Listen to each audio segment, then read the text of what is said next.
안녕하세요. 전설천하 TV 작가 강영구입니다. 요즘에 봄이 좀 온 것 같습니다. 봄이 와서 복숭아꽃도 피우고 여기저기 꽃 축제들을 좀 열고 그런 것 같습니다. 네. 한국에 보면 바다가 이렇게 삼면이 가리고 있어서 그런가 유난히 해풍 바람이 더 세죠. 저는 바람 부는 날을 몹시 싫어하는데 바람이 불고 하면 밖에 나가기도 싫고 안 좋아요. 어차피 인생 살면서 다 호불호가 있습니다. 바람 부는 날을 좋아하는 사람도 있겠고 또 바람 부는 것을 몹시 싫어하는 사람도 있겠죠. 그것을 가지고 이것이 옳다 저것이 옳다는 말할 수 없고요. 취향의 호불호를 어찌 하겠습니까? 공중을 날아다니는 새는 기류가 거센 날은 날개를 펴지 못하겠죠. 물살이 거센 물이 오면은 새물을 받기 위해서 물고기들은 또 상류로 지느러미를 활기차게 머리를 흔들면서 올라가기도 하고 자연 생태계적인 오랜 요구하고 장구한 하나의 어떤 그 생태계가 주는 하나의 자기 관습적 역할이 되겠죠. 아무튼 봄이 오니까 좋습니다. 친구하고 이런 농담을 했습니다. 다시는 겨울을 좋아하지 않겠다. 그리고 다시는 여름을 미워하지 않겠다. 아무리 여름이 푹푹 찌더라도 여름을 사랑하겠다. 나이 먹은 결과인지 가난한 결과인지 모르겠어요. 나이가 먹어서 몸이 쑤시고 그러니까 추위를 싫어하게 된 것인지 아니면 가난하기 때문에 석유나 난방 연료를 팍팍 쓸 수 없는 생활에 빈곤이 주는 것인지는 모르겠으나 아무튼 여름을 좋아하게 되는군요. 전설천하 TV 지난번에 제가 도선 국사 탄생 설화에 대한 전설을 이선영 나레이션이 아주 재미있게 들려드렸습니다. 실은 제 인생에서 35년 전입니까? 상당히 오랜 세월입니다. 하면 40년은 안 됐겠고 35년에서 40년 사이 그런 하나의 젊은 시절에 전두환이 밑에서 편하게 밥 먹고 사는 길을 포기해버리고 화순 원주사를 가게 됐죠. 사실상 화순 원주사가 유명하게 된 것은 다른 게 아닙니다. 황석영 씨의 소설 장길산에서 혁명에 실패한 장길산이 원주사 골짜기로 들어가서 불상과 불탑을 만든다는 내용으로 끝나게 되죠.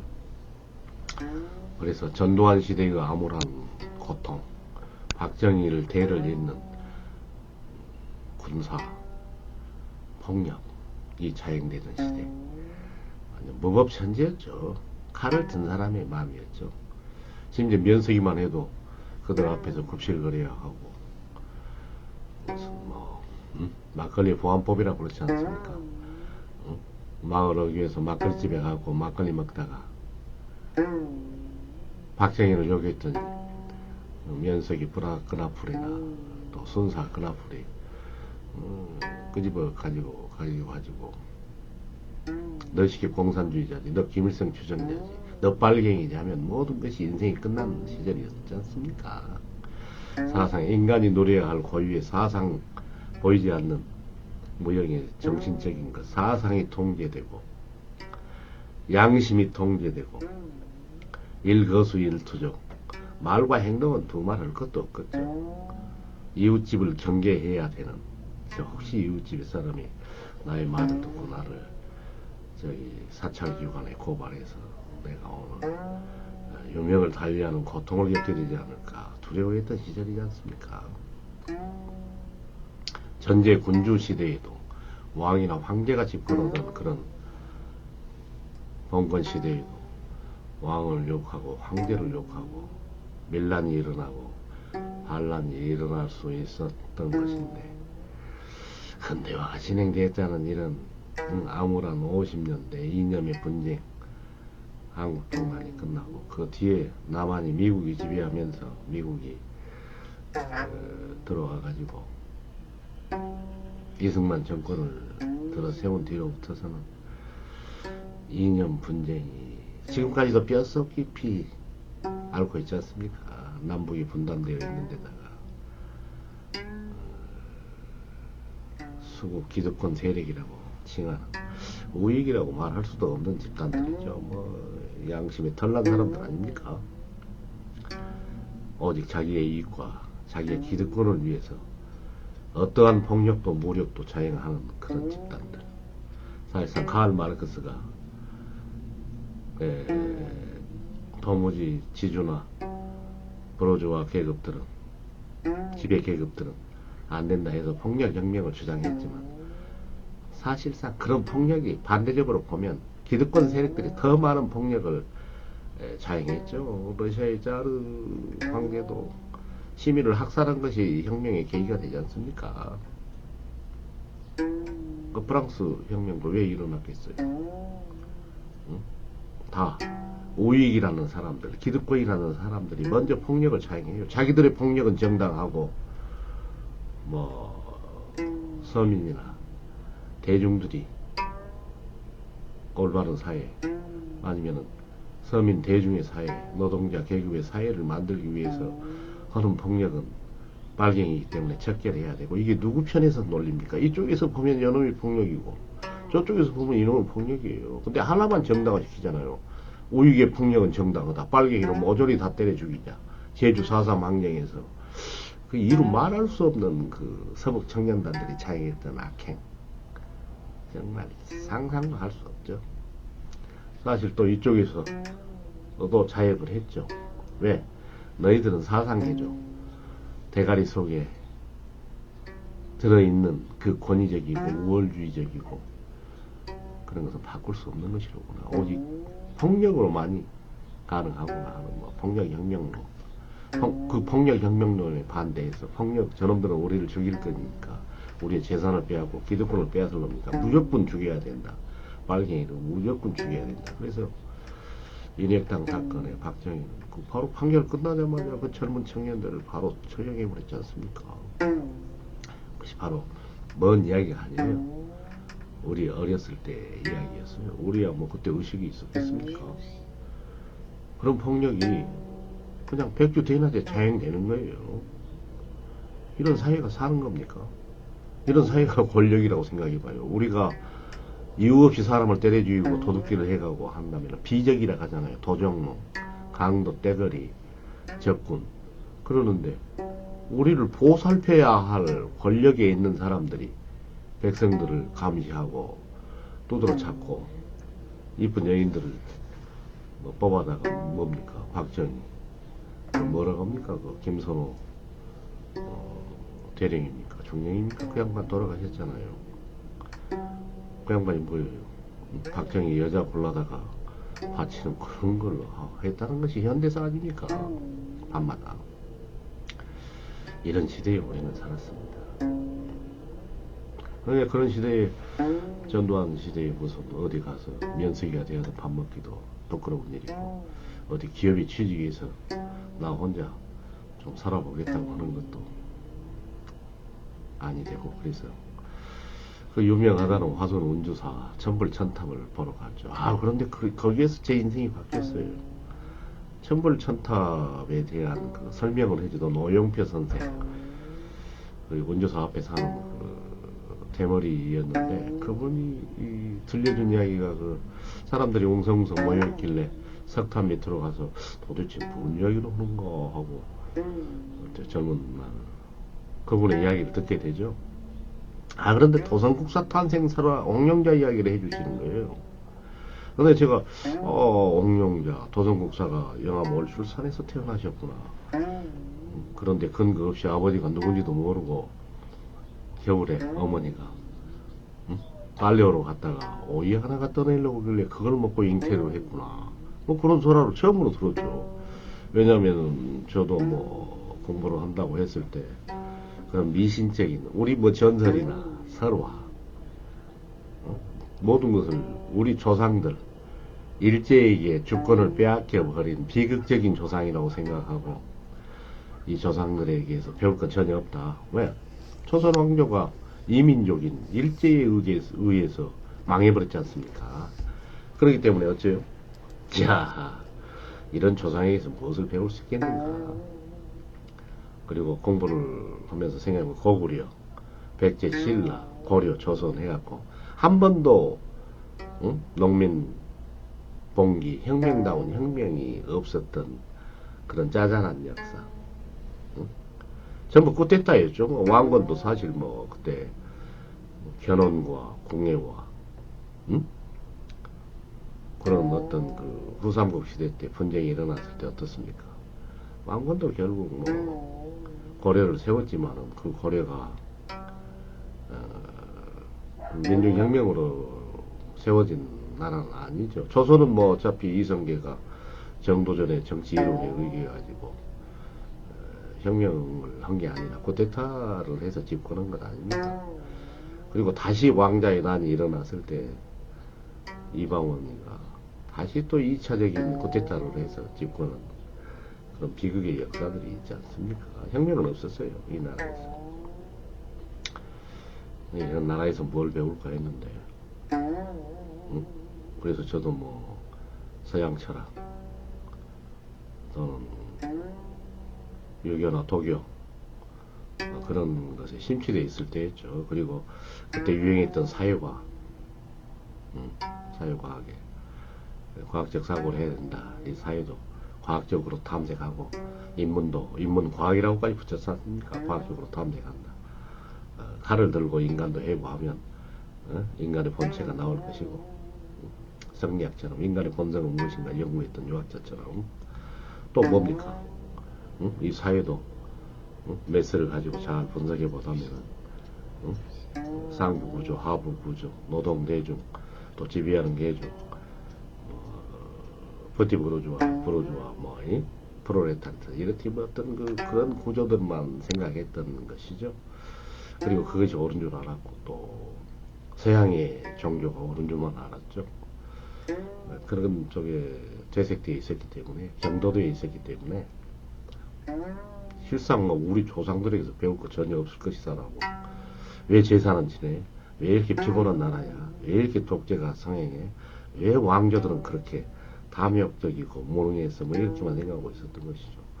그런데 원조사에 가고 오영표 선생이 도선국사 사실 저는 뭐 불교를 뭐 그때 당시 사회과학이나 인문과학을 정시한 사람이었기 때문에 불교나 뭐 이런 종교적인 것에 대해서 별로 배관시하고 있던 시절인데 도선국사 이야기를 하면서 도선국사 탄생 설화를 이야기 들었을 때 제가 가장 깜짝 놀란 것은 그 특이한 풍수지리에 대한 도통하게 된 도선국사가 백년 묵은 여우 구슬을 삼겠다는 이야기에서 가장 놀랐어요. 물론 맨정신으로 그것을 사실이라고 인정할 사람이 누가 있겠습니까? 월출산 그 기기묘묘한 소금강산이라고 부르는 그 아름다운 암석의 산 기기묘묘한의 그 암반으로 이루어진 그 산세에 대해서 백년 묵은 여우 하얀 백여우가 살고 있다면 꼬리나 9달린 그러면 분명히 인간보다 더 영물이라고 생각되죠. 그런데 그 여우가 살아가지고 인간의 힘으로서는 도저히 천하 대지 하늘의 운명을 깨달을 수 없는 실력이 불과한 것인데 아니 세상에 여우를 딱 백년문 여우를 등장시켜가지고 옥룡자라는 어머니가 겨울에 외라겠죠. 우리는 어려서 오이를 물회라고 그랬어요. 물이 많은 외다. 단외는 참외다. 이렇게 불렀어요. 물에 오이를 그 귀하게 겨울 팅팅은 영하 뭐 한 10도나 되지 않겠습니까? 그런 겨울에 무슨 푸른 오이가 있을 수가 있어요. 그걸 먹고 잉태했던 그 설화로부터 시작해가지고 그걸 들었을 때 무슨 거짓말도 제대로 치시는구만. 뭐 그렇게 생각할 수밖에 없었죠. 그랬는데 나중에 그 문산제, 지금 그 월출산에 가면 문산제라는 자리가 서당터에 있다고 그래요. 그래가지고 월대바위로 넘어가서 서당을 다녔는데, 응? 거기에서 여우처녀를 만나가지고 그 어린 소년의 그 맑은 길을 뽑아오고 사람이 되고 싶은 그 여우가, 응? 구슬을 울컥 토해내가지고 뽀뽀를 하고 그렇게 있었는데, 세상에 응? 그 스승이 보니까, 아, 이놈이 처음에는 또랑또랑 하더니 어째서 귀가 쇠해진다 하고, 무슨 일 있냐 하니까 그 아이가, 아이고 그 거기에 너무 오다 보면은 하얀 실소자 옷복자 하얀 옷을 입은 젊은 여인이 나타나서 뽀뽀를 하는데 그 뱃속에서 울컥 구슬을 토해내고 제 입안에 굴리다가 사라질 때는 삼키고 합니다. 그러니까 백년문명으로구나, 삼켜라. 그래서 삼켜가지고 거기까지도 상당히 이제 이런 가짜 이런 사기꾼 뭐 이런 생각이 들었어요. 그러면서 참 어린 시절에 그 호랑이 담배 먹던 시절에 그런 허무맹랑한 이야기를 내가 여기서 듣게 되는구나 했는데, 그 다음 이야기가 제 머리를 때리더라고요. 자, 그 울컥 삼키고 이제 꿀꺽 삼키고 스승이 말한 대로 서당에 가니까 스승께서, 야, 삼켰냐? 네, 삼켰습니다. 잘했다. 근데 너 그 구슬을 삼키는 순간 하늘을 쳐다보고 삼켰냐, 땅을 쳐다보고 삼켰냐, 그 이야기를 했을 때 저는 그때 깜짝 놀랐어요. 아, 이게 도대체 무엇인가? 문학이나 철학이나 동서고금을 막론하고 어떤 이야기 속에서 이런 이야기 장치를 할 수 있겠는가? 아무리 거짓말이라 하더라도, 예? 그런 어떤 충격적인 발상을 느꼈어요. 그래가지고 스승이 예언하잖아요. 이 아이가 그것을 꿀꺽 삼키는 순간 땅을 쳐다봤으면 지리를 통달할 도통한 사람이 될 것이고, 하늘을 쳐다봤다면 하늘의 비밀, 천리를 통달한 사람이 됐을 것이다. 이야, 나 이런 서사에 그 구절에 실은 그 오육교 선생, 그 노인께서 그 말씀을 들려주는 순간 번쩍 머리가 열렸던 것이에요. 깨달음이 왔던 거죠. 야, 세상에 이런 스토리도 다 있어? 대단하네. 그러면서 이제 도성국사께서 나중에 풍수지리에 도통한 개가가 되잖아요. 그래가지고 태조 왕건이 왕이 될 것을 예언하고, 예? 그랬다는 이야기를 하지 않습니까? 그래서 과연 백년 묵은 여우의 구슬이란 무엇일까? 그걸 좀 생각해 봤어요. 이 조선 천하 대지를 여우는 100년 동안 뛰어다니면서, 응? 백두산에부터 한라산까지 모르는 것이 없겠구나, 이 지리를. 그러면서 인간이 되기 위해서 길을 그 구슬에 모여놨다고 한다면 그야말로 연기가 서려져 있는 기가 아니겠는가, 그 구슬이라는 것이. 그 정도 삼켰어야 도성국사 같은 풍수지리에 도통한 대가가 나오지 않겠는가. 이런 장치를 어떻게 이런 기가 막힌 그 소설적 장치, 허구적 장치를 해놨지. 이런 발상도 다 있는가. 근데 가만히 생각해 보니까 도성국사께서 5천여 개의 사찰을 다 세우고, 또 산 골짜기마다 산사태를 방지하기 위해서 그 밑에 작은 마을 단위로, 응? 조그마한 농가들이 흩어져 사는데 도를 수행하는 스님들이 살면서 사방공사를 잘하고, 또 만약에 사태가 일어났으면 마을에 알려서, 응? 백성들을 살릴 수 있는 신호 역할을 해주셨다. 산천비보설, 이제 산천비보설이라는 위대한 풍수사상을 도성국사에서 완성했죠. 응? 요즘에 몸이 안 좋으면 병원에 가서 약을 먹고, 또 다리가 부러지면 수술해서 입고, 암이 들면 그걸 수술해서 생명을 연장시키지 않습니까? 근데 도성국사의 생각은 어때요? 야, 풍수지리상 물이 너무 험담해갖고 사람이 살 수 없거나, 물이 너무 없어서 사람이 살 수 없다면, 응? 저수지를 위에다 만들면 되는 것이고, 응? 물기를 잘 잡아서 홍수가 나지 않도록 하면 되지. 사람이 몸이 허약하면 보약을 먹듯이 이 산천도 내 산자 내 천자, 이 산과 내도 스스로만 될 것이 아니냐. 응? 보약을 먹여서 잘 만들면 될 것이 아니냐. 500호가 없으면 500호 산줄기를 나무를 심어서라도 보호해서 만들고, 북쪽에 산이 없으면 높은 나무를 많이 심어가지고 방어를 하면 될 것 아니냐. 또 뚝을 쏘면 될 것 아니냐. 이 아주 적극적이고 혁명적인 산수 경제학을 열었던 것이에요. 과학적인 물론 세계죠. 그러나 근본이 있잖아요. 산과 물을 어떻게 볼 것인가. 산이 있어야 되잖아요. 산에서 나무에다 불을 떼야 되지 않겠습니까? 응? 물이 있어야 논에다 밭에다 물을 대가지고 어째요? 농작물을 지어 먹어야 될 거 아닙니까? 응? 산과 물을, 응? 동양 절약으로 말하면, 동양 역학으로 말한다면 목화토금수, 나무, 불, 흙, 바위땡이, 물 없어서는 안 돼요. 인간의 기본적인 요소들 아닙니까? 응? 그게 없다면 인간의 생활은 안 되죠. 그게 미신입니까? 그게 과학이죠.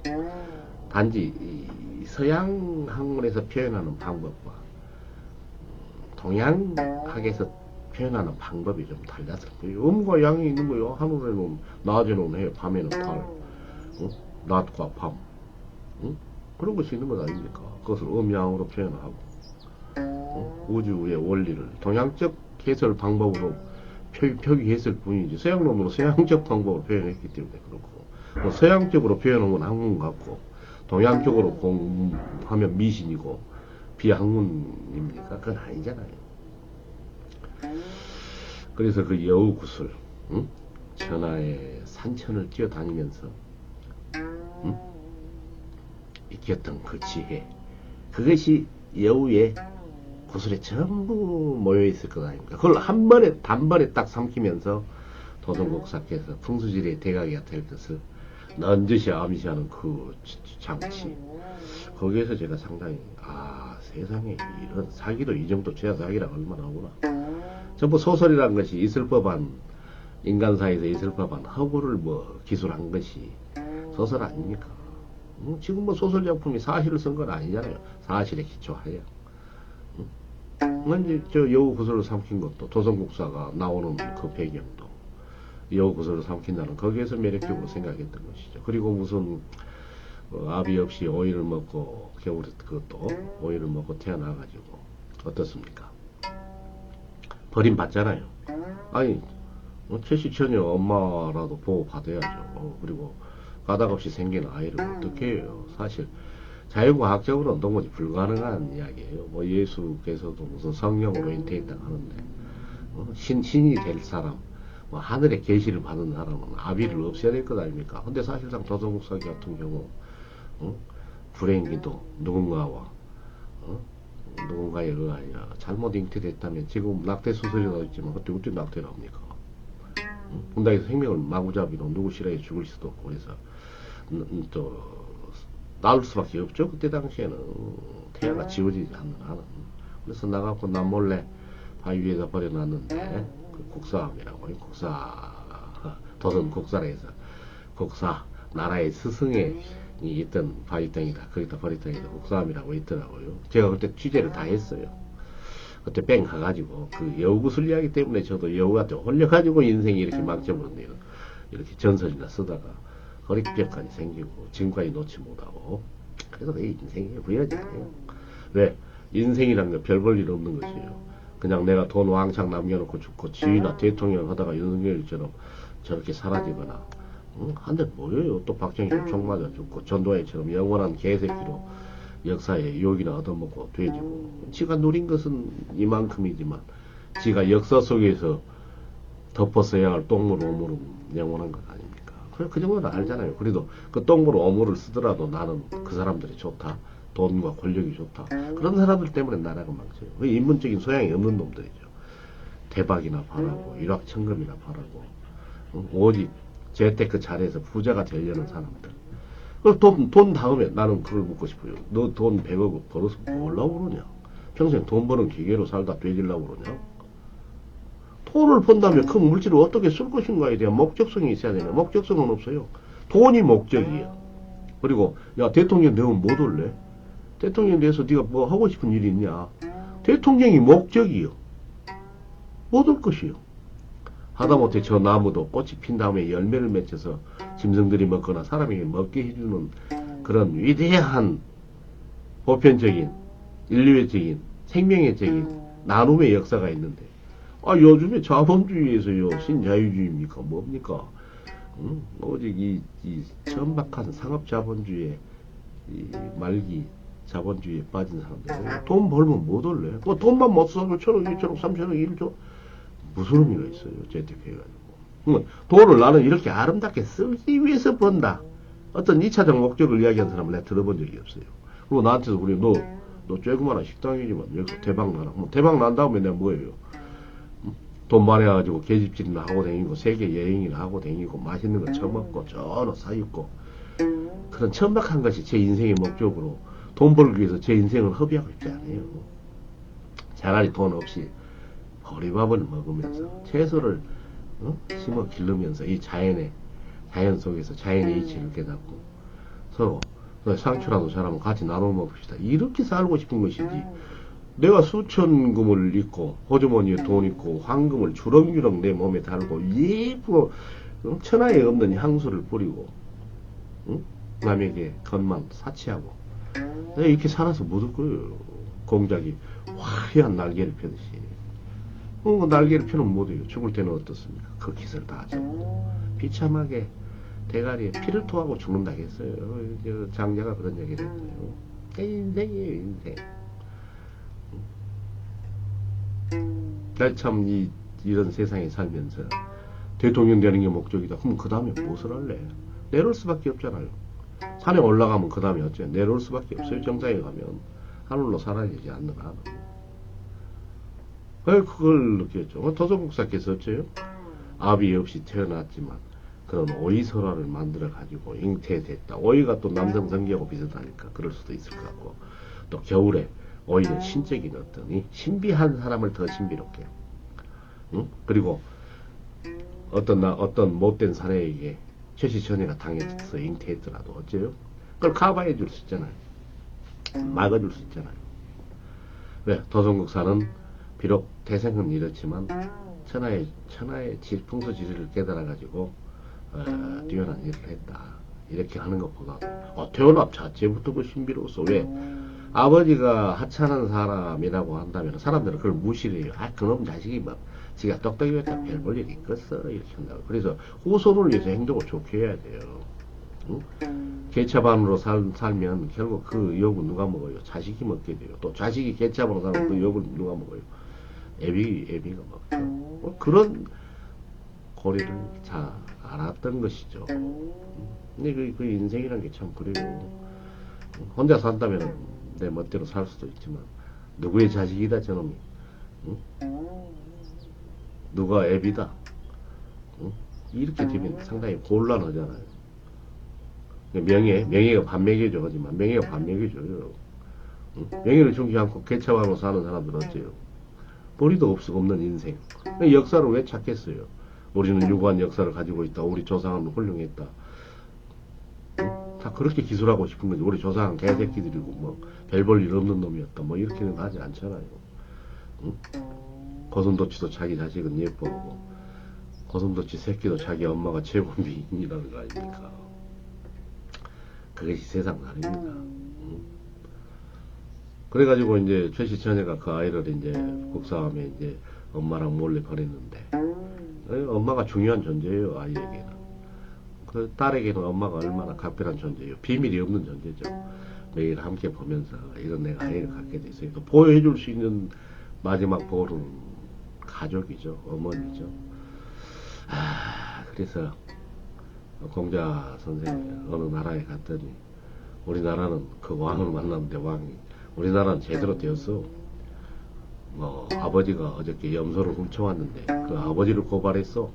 이렇게 바른 질서가 정립된다. 어떻소? 그러니까 공자가 어때요? 아들이 아버지를 고발하는 사이가 이거야말로 망나니 사이가 되었구나. 마지막 보루인 가족이 깨진다. 지금 우리가 가족이 깨지고 있어요. 왜? 가족끼리 뭉치는 것도 싫어져. 지배자들은. 형제간에 잘 지내면 저놈들을 침범할 수 없어서 안 되니까 찢어놓고, 또 가족이 잘 지내면 안 되니까 가족을 찢어놓죠. 또 가족에서 어때요? 여자의 노동력이 필요하잖아요. 담배를 팔거나, 응? 저 배추를 다듬거나 하는 것은 근육 노동력이 필요 없잖아요. 심센 남자의 노동력이. 그래서 그 집안의 여자를 해방시켜 갖고 어째요? 술을 따르게 만들고 여자가 할 수 있는 동계산, 은행원이라든가 뭐 이런 것은 여자들의 노동력을 해방시키는 거예요. 그런 논문들이 있을 거예요. 아마 막스가 썼습니까? 근육 노동력에 대한 해방. 그래서 여성을 타락하게 만들어야죠. 술집에 가서 술을 팔게 만들고. 왜? 이쁜 여자가 와서 술을 팔면 돈을 잘 벌거든. 월급 조금 주고. 남자들이 우르르 오니까. 그러니까 근육 노동력에 대한 해방. 기본적 질서. 응? 집안에만 있는 여성을 해방시키는 거예요. 그래가지고 이용해 먹는 거죠. 상업자본에서. 그 돈은 그 여자에게 돌아가지 않잖아요. 그래서 방직공장에 방직공장, 뭐 수많은 응? 옛날 과거에 어째요? 단순 노동을 할 수 있는 것은 전부 여성으로, 값싼 여성으로 전부 대체했던 시대가 있었잖아요. 지금도 서빙을 한다거나 뭐 남자들도 이제 서빙 잘하고 그렇습니다만 그런 개념이 많이 깨졌는데, 옛날에는 여성을 해방시키는 거죠. 응? 그래가지고 어때요? 타락하게 만들어야 되죠. 그래서 요즘에 상업자본의 선전도 뭐예요? 여자와 어린이를 주로 공략하는 거죠. 뭐 종교에서도 여자를 정신을 빼놔야 되고 어린이를 정신을 빼놔야 장사가 되니까 어린이와 주로 여자를 공략해요. 미국에서 상업 사이클러지, 상업적 심리학, 폴리티컬 사이클러지, 뭐 정치적 심리학이 전부예요. 여자와 어린이를 공략으로 다 하는 거예요. 그리고 포퓰리즘, 인기 정치, 그렇게 타락시켜 버리는 거죠. 그리고 우리는 어마어마한 무기를 갖고 있다. 너희들은 대적할 수 없는 우리는 힘이 있어. 또 이렇게 자기들 과시하잖아요. 응? 제가 무슨 이야기를 하면은 저렇게 건건 비행기가 뜹니다. 어쩔 수 없죠. 제가 뭐 스튜디오를 주변에 소리가 없도록 만들 수 있는 그런 돈이 있는 사람도 아니고, 이런 것은 양지의 주식이 바랍니다. 근데 이런 이야기를 다시 할 수는 없는 거고, 그렇게 해가지고 아이를 버렸는데 그 비둘기들이 날아와가지고 겨울에 보살펴 줬다는, 그것도 상당히 신비한 것이에요. 근데 사실상 아이를 그렇게 버리면서 최신처녀가 거기다가 아이를 데리고 간 사람들, 잘 혹시 발견되면 데리고 가서 키울 사람들에게 가져가라고 거기다 쌀과 콩과 그런 것을 아이 주변에 놔둘 수도 있어요. 왜? 지나가는 농민이나 누가 보고 뭐 내기가 있네. 근데 쌀도 있네, 콩도 있네.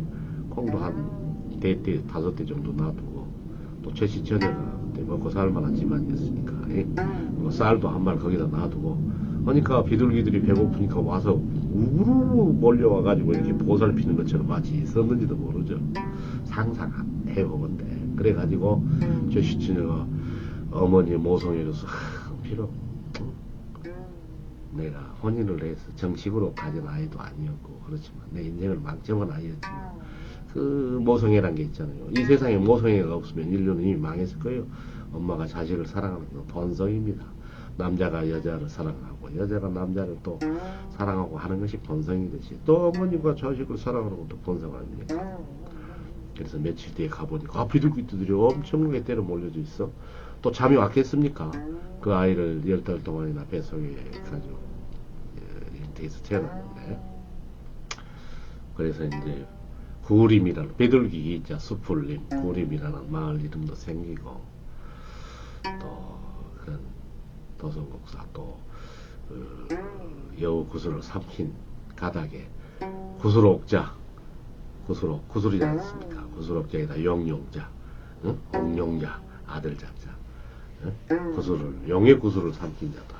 근데 산속에 용이 있을 수는 없으니까 백년 묵은 여우, 그 지혜와 기가 전부 함축되어 있는 그걸 삼켰기 때문에 우리는 따를 수 없는 도선이라는 사람이 나왔느니라. 뭐 이렇게 이제 미화시킬 수 있죠. 그리고 실제로 도선은 어찌됐든 간에 이쪽이 그때 당시에 이 교종과 선종이 부딪히는 장보고 선단 시대에 있어요. 이저 완도에 청해진이 있었잖아요. 거기서 신라말 때 장보고가 당나라와 무역을 했어요. 그걸 힘입어서 당나라로 많은 유학생들이 장보고 선단의 배를 타고 유학을 많이 갔습니다. 그런데 영암 그쪽이 어째요? 장보고 선단들이 드나들 수 있는 영산강이 있잖아요. 그리고 실제 제가 잠깐 들려드린 운주사도 그 이쪽에 영산강, 지석강 그쪽에 다다른 아마 강이 있었을 거예요. 그리고 현재 거기에는 나주호 대초댐이 현재 있어가지고, 그리고 실제로 보면은 이쪽 고려 왕건도 나주에 와가지고 이쪽 봉황 일대, 덕령상 일대가 바로 군사 진지가 있다는 것을 있었어요. 거기에서 견온 군대와 나주 오시를 포섭해가지고 견온 군대를 물리치게 되죠. 실은 여기에서 견온과 치열한 전투를 했어요. 견온도 만만치 않은 사람이었어요. 그러나 실제 왕건에게 패배하게 되죠. 오시 세력을, 나주 오시 세력들을 왕건이 이렇게 포섭을 하게 되죠. 거기에서 이제 장화왕후라는 고려 2대 해종의 황제가 되는 어머니를 여기에서 버드나무 가지 밑에 우물에서 물 한 잔 얻어먹는데 그 바가지에다가 버들잎을 띄워주는 그 지혜로운 여성을 또 아내로 삼게 되죠. 그래서 왜 버드나무 잎을 여기다 뿌렸어? 그러니까 왕건이 물을 마시기 전에 너무 성급하게 드시다가 장군께서 물이 목에 채일까 봐서 이렇게 버드나무를 제가 입을 띄웠습니다. 그러니까 아, 이렇게 지혜로운 여성인가 보고 해가지고 왕후를 자기 아내로 왕비로 삼게 됩니다. 거기에서 아들이 난 사람이 고려 2대 해종이죠. 근데 광종 세력한테 결국 해종을 당하게 돼서 신라의 불의인 광종 세력한테 당해가지고 고려의 역사가 또 그쪽으로 돌아가게 됩니다. 이쪽으로 잠시 왔다. 그리고 이제 사실상 동해나 왕건 이런 후삼국 시대를 우리가 들여다보려면 미륵사상을 알아야 돼요. 장보고 선단은 당시에 당나라에 유행했던 해능의 남선종 사상이 많이 유입되던 시대였어요. 실은 신라 왕실은 교종 사상이었죠. 경전만 잘 암송하고 외우면 부처가 되어서 좋은 뭡니까 극락정토에 간다는 그런 사상을 갖고 있었죠. 그래서 한문을 모르거나 문자를 모르는 사람은 절대 열반할 수가 없고 부처가 될 수도 없어요. 거기에 반발해가지고 이제 참선만 잘하고 이치만 잘 깨달으면 되지 문자를 알면 뭐더냐 하는 그런 선종 사상이 싹 틉니다. 사실상 그것을 그 사상까지 알게 되려면 남선종, 해능과 북선종, 신수에 대한 이야기도 알아야 되고 또 사조, 홍인대사의 이야기를 알아야 됩니다. 해능은 글자를 하나도 몰랐지만 6조가 됩니다. 5조 홍인이구나. 4조 도신입니까? 그래가지고 5조 홍인대사가 제자를 삼기 위해서 자기의 법을 전수하려고 벽작에 여기 벽에다가 그림을 좀 그릴까, 태화를 좀 관세음보살도를 그릴까 하고 생각하고 있었는데 어느 날 생각을 달리하죠. 이 벽에다가는 제자들아 너희들이 깨달은 시를 써라, 선시를 써라. 그래갖고 너희들이 깨닫게 되면 내가 내 제자로 삼게 됐는데 해능이 거기다 신수가 글을 썼어요. 먼저 신수라는 40살 정도 되는 아주 유학의 박사인 문자의 천재인 신수라는 제자가 글을 썼는데 그 시를 보고 안 되겠다 했는데 해능이 글자도 모르는 사람이 글로 좀 옮겨서 써줘 해가지고 불러줘갖고 썼는데 오조 홍인대사가 아 해능이 비록 어리고 뭐 문자도 잘 모르지만 몰래 오라 해가지고 의발을 전하게 되죠. 옷과 바로 밥그릇을 전하면 내 제자 1등 제자라는 인정하는 거예요. 불교에서. 근데 사실상 해능은 저기 남방의 사람이었어요. 문자도 모르고. 그래서 처음에 그 홍인대사가 해능에게 묻죠. 해능아 너는 새끼야 남방에서 나왔으니 왔는데 오랑캐인데 네가 어떻게 부처되려고 왔냐 하니까 아 해능이 그런 거예요. 내 몸은 비록 남방의 오랑캐족 속인지 몰라도 부처 되는데 뭐 오랑캐나 뭐 한족이나 뭐 이런 게 좀 계급이 따로 있느냐 하고 그렇게 반문을 하게 되죠. 근데 부처가 깨달으면 다 부처지 뭐 오랑캐는 못 깨닫고 저국 부엄마는 귀족들 왕족이나 깨닫습니까? 그게 교정이 가르칠 교자 문자를 잘 이렇게 해갖고 경전을 잘 암송하면 부처가 될 수 있다. 그게 교정인데 그래서 해능이 이제 의발을 전하게 되죠. 이 이야기는 다음에 내가 자세히 해드릴 수가 있겠습니다. 해능이 어때요? 참선 깊이 삼선을 해서 깨달음을 붙여지 무슨 글자 속에 글자나 뭐 맹맹맹맹 암송하면 뭔 의미가 있냐? 뭐 서울대 나와서 뭐해? 서울법대 나와서 뭐해? 뭐 고시 패스하고 뭐너 변호사가 된다 해서 그 사람은 도인이 되고 뭐 응? 평생 아버지 밑에서 한의학을 연구하고 그 밑에서 살아있는 것을 배운 사람 의사가 아닙니까? 그런 거다 같아요. 그래서 바로 선종사상이 그리고 이제 신라는 계급사회였잖아요. 성골, 진골, 육도품 아무리 공부 잘해봤자 아무리 뛰어난 사상이 있어봤자 위로는 올라갈 수가 없었어요. 근데 선종사상은 어째요? 응? 오랑캐인 남쪽에서 온 해능도 부처가 되고 제자로 인정받고 문자도 몰라도 육조가 대를 이어서 해능이 이렇게 되는데 얼마나 혁명적 사상이에요. 그래서 신라의 뛰어난 그 지식인들이 청년 지식인들이 당나라에서 그 사상을 배우고 와갖고 보림사회 장 보림사회 선종사상이 처음으로 이제 거기죠. 청동 비로자나무를 딱 모시고 있잖아요. 그가 바로 선종의 초조가 되는 겁니다. 장보림사. 보림사가 왜 그렇게 했어요? 변방이었는데 신라의 변방이었는데 왜 선종의 초조가 됐겠어? 바로 장보고 선단이 청해에서 진을 치고 당나라와 무역을 하고 그 지식인 그때 스님들이 최고 지식인들이었죠. 그 지식인들 유학생들 왔다 갔다 시키고 불교의 나라가 신라였으니까 그것을 이제 독려하는 최고의 발판이 장보고 선단이었어요. 근데 실제로 선종에서 그친 게 아니에요. 미륵사상이 있어요. 불교가 최초 최고 교정 글자를 암송하는 세력이 정권을 잡는다. 두 번째 글자 필요 없다. 계급도 필요 없다. 오랑캐도 성불하면 부처다. 해능의 사상이 온다면 마지막 사상이 미륵사상이에요. 미륵은 무엇이냐? 석가모니 제자의 마이에트라는 제자가 있었잖아요. 너는 나중에 태어나서 부처가 될 것이다. 근데 시간은 얼마나 걸린다? 49억 7천만 년이 걸린다. 그런데 너는 죽어서 어디로 간다? 일찍 죽었으니 마이트래요. 그래가지고 어디로 갑니까? 도솔천 세계에 있을 것이다. 제 3천 세계입니까? 저도 이제 다 지매가지고 다 기억력을 잊었어요. 도솔천 세계에 있다가 49억 7천만 년 뒤에 지상에 와서 모든 중생들, 인민들을 다 부처로 깨닫게 해가지고 천상의 극락정토로 간다. 이런 사상이 있어요. 미륵사상이. 그 미륵은 무엇이냐? 알고 보니까 하중생 미륵사상, 상중생 미륵사상이 있어요. 신라는 어때요? 신라 황실이니까 경주 남산에 갔더니 와 남산 자체가 불상이 조성되어 있는데 전부 상중생 미륵사상. 우리는 공부를 많이 해갖고 죽어서 어디에 간다? 도솔천에 미륵이 미래의 부처님으로 태어날 미륵의 밑에 있다가 그때 미륵이 이 지상에 내려오면 그때 같이 내려와 가지고 순간 설법하면 깨달아서 천상의 극락정토로 간다. 뭐 이런 생각을 갖고 있었죠. 근데 하중생 미륵사상은 뭐예요? 우리는 땅 파먹고 사는 사람이다. 이게 이 속에서 땅 파먹고 농사 짓고 채소 가꾸고 등짐 지고 일하고 그래 가지고 마이에트라 미륵께서 오시면 우리는 그때 설법을 듣고 하늘로 간다. 이게 혁명사상이죠. 그래서 전라도 쪽에 있는 화손 운주사를 비롯해서 미륵은 하중생 미륵사상이더라고요. 그래서 이 벌판에 있어요. 벌판에.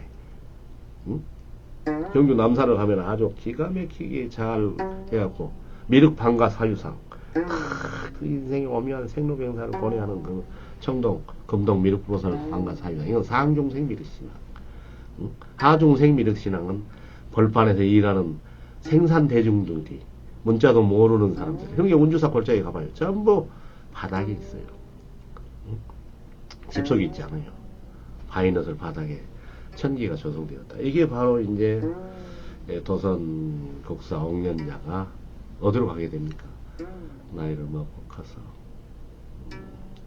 소년이 돼가지고 여우구슬을 삼키고 엄마의 보살핌 밑에서 잘 자라다가 당나라 선단, 장보고 선단을 아마 타고 당나라 유학을 하게 되지 않는가.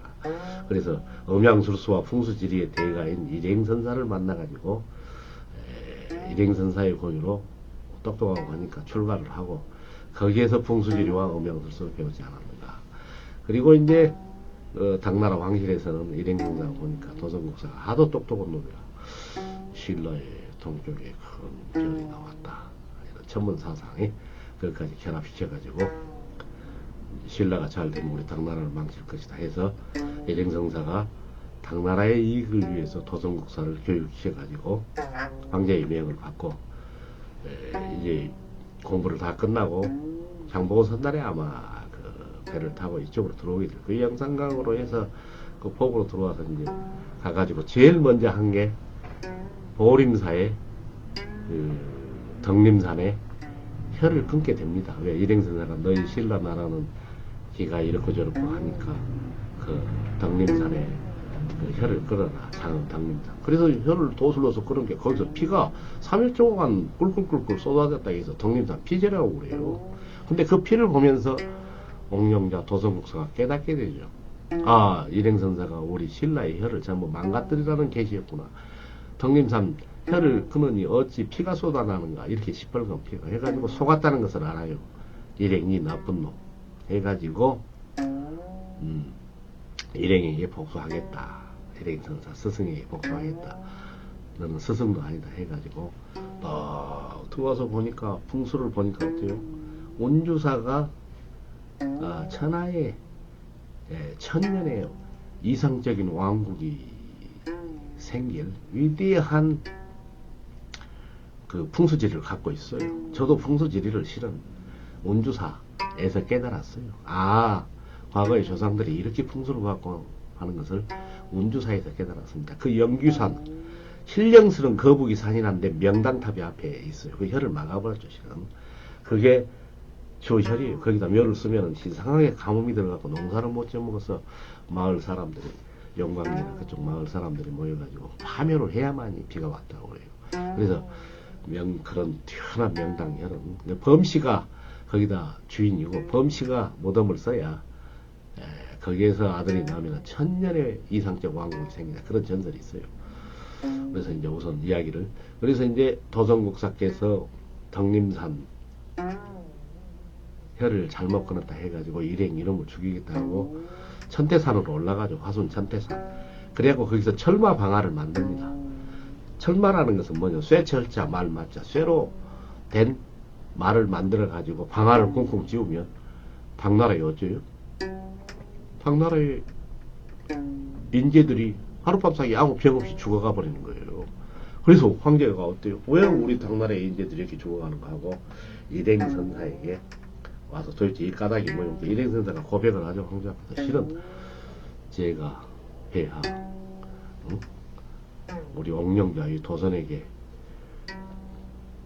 너희 나라로 돌아가면, 신라로 돌아가면 피제의 혀를 비롯해서 덕림산 혀를 비롯해서 혀를 다 끊어버려야 했는데 얘가 제가 가르쳐준 것이 잘못 가르쳐준 것을 깨달은 것 같습니다. 그래서 천태산 철마바위를 만들어가지고 철마를 만들어가지고 우리 당나라를 쪽으로 향하게 해갖고 방아를 찧어서 우리 당나라를 망하게 하니까 이렇게 하늘이 들썩들썩 날마다 급사를 맞아서 전부 우리 인재가 죽어간 것 같습니다 하고 이야기를 고백을 하는 거예요.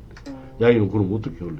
얼른 옥룡자를 오라 해라 해가지고 옥룡자가 이제 다시 그 영암 앞바다, 그 영암 앞에 있는 바다가 아니라 영산강 포구 상대포에 가가지고 배를 타고 이제 일행선사와 단발을 지켜서 가면서 하얀 옷을 바위에다 벗어났다고 그래요. 그리고 하얀 옷을 벗어놓으면서 사람들한테 그래요. 이 내가 벗어놓은 옷이 색이 변하지 않으면 나는 살아있는 걸로 알아라 했는데 지금까지 하얗다고 하니 도성국사는 안 죽었다는 그런 전설도 있어요. 그래갖고 일행선사를 만나서 줬어. 덕림산 피제 혀를 이어주라. 이어주고 운주사에다 천불천탑을 세워주라. 그러면 내가 철마 방아를 없애겠다. 설마 방아를 짓지 않겠다 해가지고 일행선사가 어느 날 덕림산 장흥 덕림산 피대회를 딱 이어주니까 지가 다시 한반도에 기가 돌고 또 철마는 놔뒀고 방안 안 지었다고 그래요. 근데 그 일제시대 때까지 그 철마가 전태산 정상에 있었다고 하는 전설이 내려오고 있죠. 그래서 실제적으로 제가 이제 토성국사는 그런 탄생설화를 가지고 당나라에서 유학을 해가지고 자기 조국으로 돌아와서 첫 번째 했던 것이 일행선사가 가르쳐준 대로 덕림산 혀를 끊어가지고 피가 꿀꿀 쏟아지다 속았다는 것을 알고 원주사에다가 천불천탑을 천하 명당이니까 이 조선이 아니라 신라의 먼 미래 국군을 위해서 그런 천불천탑을 세워서 비보를 했다. 보약을 매겼다. 근데 왜 비보를 했느냐? 그게 중요해요. 토성국사가 한반도에 딱 지역을 보니까 동고서저역이라 경상도, 강원도, 태백산맥 이쪽은 산이 높아갖고 울퉁불퉁 해갖고 그쪽이 무거워서 그쪽으로 기울고 호남, 서울, 호남 이쪽은 충청 이쪽은 평야지대 갖고 어떻습니까? 평야지대가 낮기 때문에 가벼워서 안 되겠다. 그런데 이 한반도에 생긴 모양이 신라의 생긴 모양이 태평양을 항해하는 운주 형국이다. 응?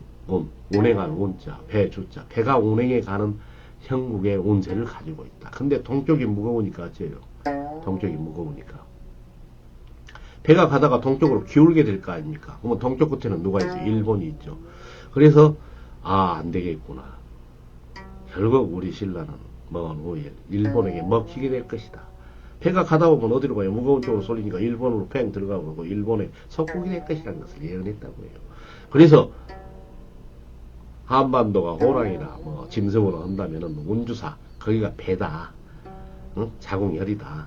여기다가 천계의탑과 천계불상을 일주야 한일자 낮주자 밤낮자 하룻밤에 하룻밤에 꽃기오 닭이 울기 전에 천불천탑을 세우면 배가 균형을 딱 잡아갖고 태평양을 기울지 않고 우리 신라가 고려가 조선이 우리 한반도가 영원하게 만세복락을 누리고 잘 운행하는 배가 될 것이다 해서 그 산천비보설 잘못된 개천이나 혀를 바꿔불면 된다 이 말이요. 좋은 쪽으로 사람도 병들면 고치듯이 응? 외양간에 소를 잃었으니까 외양간을 튼튼하게 고치면 되듯이 그래서 천하의 산을 국운을 바꿔보려고 그런 계획을 세워갖고 운주사에다가 야 일행선사 좋아 덕림산 피대혀를 이어주고 운주사 계곡 천불천탑 세워줘 하룻밤에 그러면 내가 절마와 안 짓겠어. 그렇게 해갖고 타일을 보니까 어때요? 전국 사람들을 전부 그 당나라 사람들을 동원해갖고 천불천탑을 세워주려고 했는데 세웠죠 이제 누가 일행선사가 당나라가 망해갈 운명이 있으니까 그래 가지고 어떻습니까? 그런데 일행선사가 생각해보니까 꽃기오 닭울기 전에 천계를 다 세워주면 신라는 이제 강국이 돼갖고 우리 당나라를 또 역으로 먹어볼 것 같거든. 그래서 첩자를 상자로 만들어가지고 어째요? 999번째 1000번째 세우기 전에 꽃기오하고 거지 닭울을 물어라 해가지고 일행선사가 자국의 이익을 마지막 위해서 꽃기오 거지 닭울을 울게 하고 간첩이죠 상자가 그렇게 해가지고 국군이 신라로 온통 가볼 것을 막았다 그런 전설이 있는 거예요. 그리고 이제 장길산 그 황상현 소설 그 황상현 선생이 했던 것처럼 새로운 세상을 열기 위해서 도성국사께서 신라 왕실이 썩을 대로 썩었다. 응? 장보고 선답 선종사상 응? 모든 생산대중 배우나 배우지 않은 사람과 왕족이나 황제가 따로 있는 게 아니다. 응? 인간은 평등한 모든 중생은 평등한 것이고 다 부처다. 응? 그러니까 이 평등 사상에 의해서 불교의 사상은 세 가지에 있어요. 평등과 자비예요.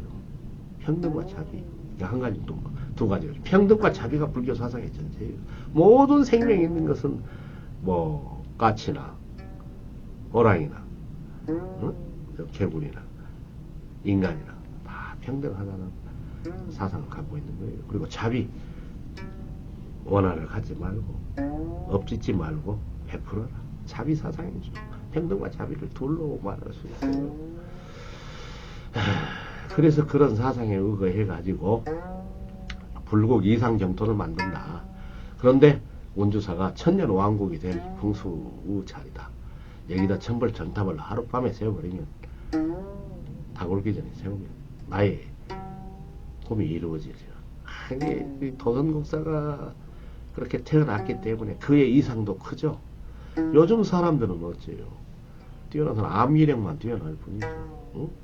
의사가 되면 그 다음에 사람 고쳐줘갖고 돈 버는 게 목적이면 이게 의사겠습니까? 내가 법관이 돼갖고 나 판검사 돼가지고 가오다시 재고 돈이나 잘 벌어서 저 자식하고 잘못 잘 살겠다.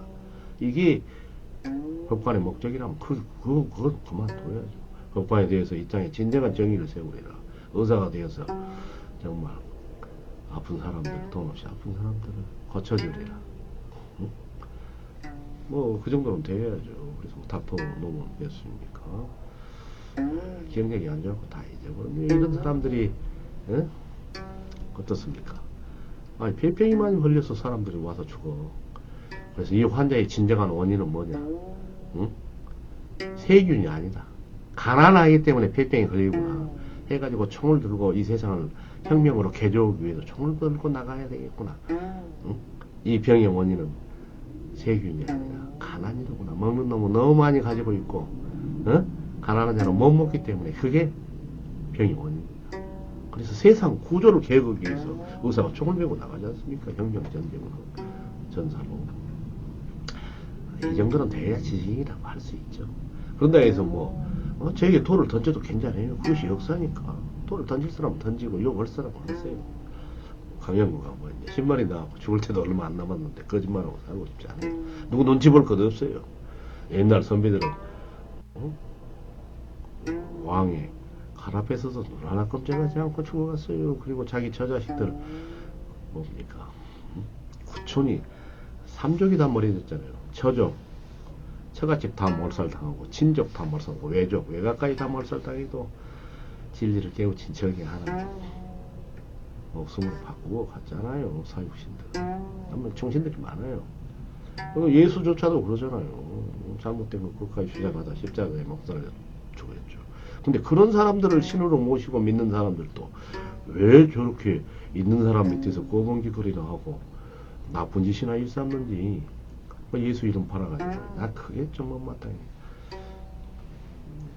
그래서 다섯 유영무 선생 옛날에 아이고 나는 기독교 믿는다는 것이 부끄러워서 못 오겠어. 목사가 왜 돈만 저렇게 긁어덩인지 모르겠어. 어디 가서 나 기독교 안 믿는다 있어요. 그런 말까지 하고 그랬잖아. 다섯 유영무 선생님. 제가 거짓말 안 해요. 그것도 봐요. 제가 이 나이 먹어서 거짓말 하겠습니까? 그래가지고 이제 도선국사께서 어째요? 여기다가 천개의탑과 천개의 불상을 일주에 하룻밤에 다 굴기 전에 세우리라고 상자를 연장 관리감독하고 도수를 통해 가지고 온갖 석공들을 다 모여가지고 거기에서 딱 천개의 탑과 천개의 불상을 딱 세우는 거죠. 근데 상자가 이놈의 새끼가 이제 2개만 세우면 되는데 어때요? 피곤했던지 어쨌든 접자든지 격격 다구름을 해가지고 충기되었다는 그 미완의 혁명사라고 했죠. 이걸 이제 박정희나 전두환 시절에 살았던 우리 한국의 지식인들이 이제 굉장히 선호하게 되죠. 마치 저 불상을 지금이라도 세우면 새로운 세상이 오겠구나. 남북통일을 거죠. 그런 염원을 하게 됩니다. 그래서 황석영 선생님도 장길산 말이 어떻습니까? 장길산은 어떤 사람입니까? 잘못된 왕조를 무너뜨리고 새로운 세상을 만들겠다. 모두 인민들이 평등하게 평화롭게 사는 세상. 그걸 꿈꿨던 사람이지 않습니까? 그러나 실패해갖고 어때요? 도망와가지고 그 꿈과 이상을 실현하기 위해서 천불천탑을 세웠다. 이런 걸로 끝나니까 이제 지식인들이 우르르 이제 그런 사상이 이제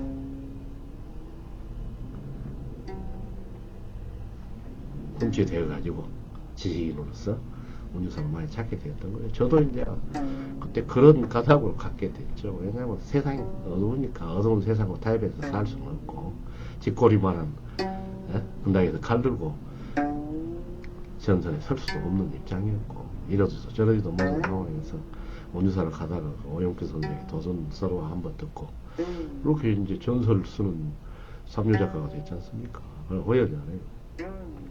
이 세상에 삼류나 인류가 어디가 있어요? 가장 인류적인 것이 가장 삼류적인 것이고, 가장 삼류적인 가장 인류적인 것이에요. 그럼 뭐 저기 생산 대중 농민은 영원히 삼류 인생이고, 저기 윤석열이나 뭐 고시 패스하고 의사 된 사람은 인류 인생입니까? 그런 그 잘못된 것을 빨리 또 써야 돼요. 그런 그 배운 지식인이란 사람들이 그렇게 불평등한 생각과 그런 허접한 사고에 빠져서 인간을 불평등하게 대접한다고 그 사람 배운 사람이 아니에요. 항상 한국에 이런 불평등한 잘못된 교육 받은 사람은 능히 그렇게 생각할 수 있겠습니다만, 교육제도 빨리 개혁해야 돼요. 전부 1등 한 명만을 위해서 돌아가는 교육이에요. 교육은 사람 만들고 정의를 실현하도록 만들어야지, 참된 사람으로 살도록 하고 세상에 12를 잘 구겨놓을 수 있는 사람을 교육을 만들어야지. 무슨 서울대 많이 보내면 뭐 교육이고, 어디 뭐 법대 많이 보내면 교육이고, 그런 추접한 세상을 내가 살았어요. 그것이 진리인 줄 알고. 그리고 지금도 그런 사람들한테 고개를 굽실거리고 좋아해야 되고, 무슨 뭐 국회의원이나 뭐 시장 군수는 고개 숙여야 되고, 무슨 짓거리입니까?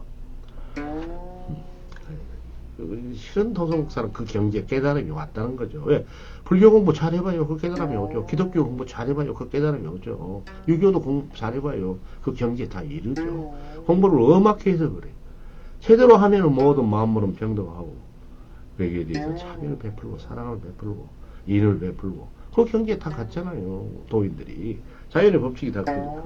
뭐 햇빛이 뭐 보기 싫은 뭐 인간의 가치 기준했고, 가치 기준으로 해가지고 저기 무슨 가시덤불은 보기 싫은 게 햇빛 안 줍니까? 하늘의 태양이 공평하게 주잖아요. 태양으로서 보면 못난 자식이나 잘난 자식이나 다 똑같은 자식이에요. 부모의 입장이에요. 반영론 아닙니까? 자연의 반영이 부모고, 부모의 반영이 자연이고, 또 자식의 반영이 달이고, 달의 반영이 또 새끼고, 그럴 수도 있잖아요. 그런 경지에 도달한 거 아닙니까? 제가 도성국사였어요. 근데 실패로 돌아가서 두기가 영원히 세워지지 못했다. 그래서 새로운 세상을 열지 못했다. 이것은 장보고 청해진의 곰과도 같아요. 그래서 제가 불상을 많이 연구했어요. 비로자나물, 그때 선종사상의 초조인 보림사, 철부로 비로자나물로, 비로자나물 모르냐? 모든 우주 법계 전체의 부처를 비로자나물이요. 비로라고요. 비로자나물이.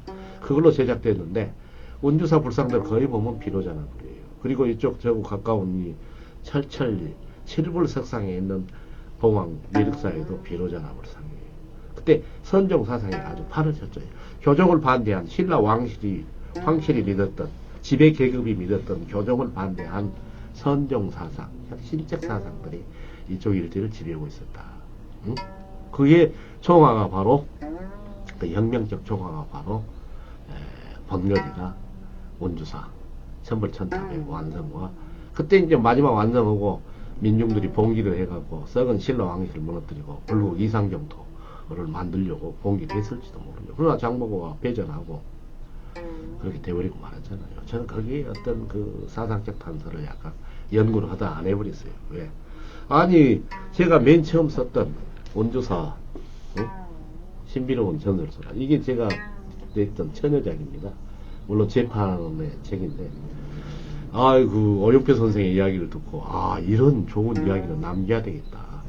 그래가지고 제가 그것을 취재를 1년 전 정도 해가지고 처음으로 제가 이 책을 썼어요. 근데 누가 출판사가 내줍니까? 나 같은 아무런 경력도 없는 작가의 책을. 돈 안 내는 책 절대 출판사 안 내요. 출판사는 장사치예요. 그러니까 유명 작가들 장사하려고 엄청나게 자기들이 작가 하나 만들어내잖아요. 이 책 사실 저는 피눈물로 만들었어요. 오영표 선생한테 그 도성국사 이야기를 듣고, 강영구가 거기에 미쳐가지고 내 인생이 송도 이렇게 전체가 망한 책이에요. 그때 제 운주사 대웅연합에서 찍었던.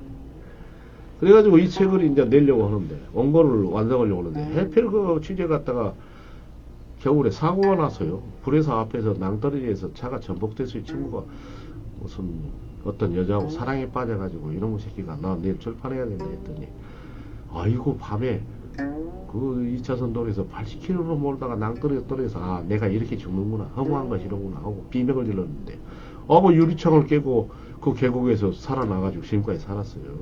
그래서 불이 나게 응?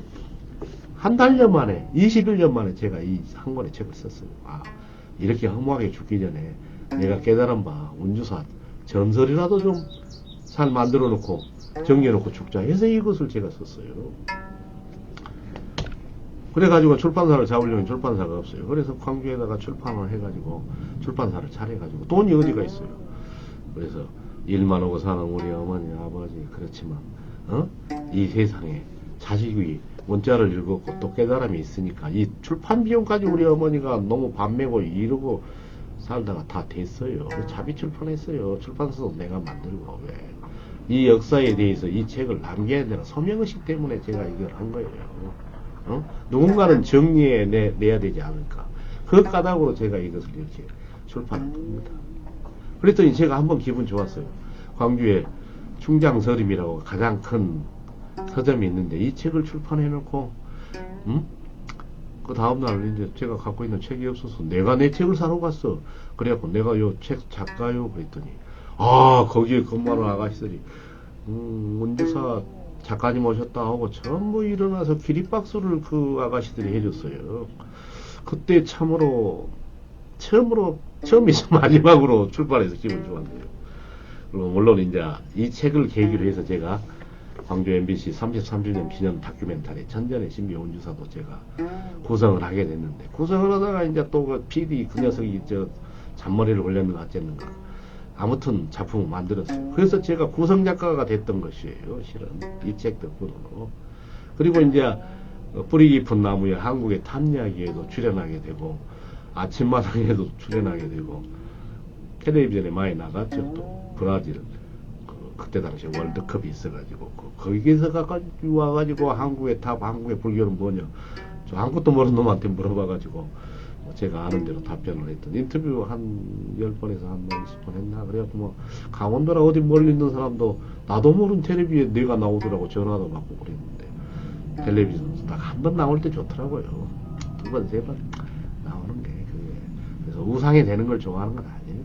아이고 우리가 남 앞에서 잘난 체해서 그것은 좋은 건 아닙니다.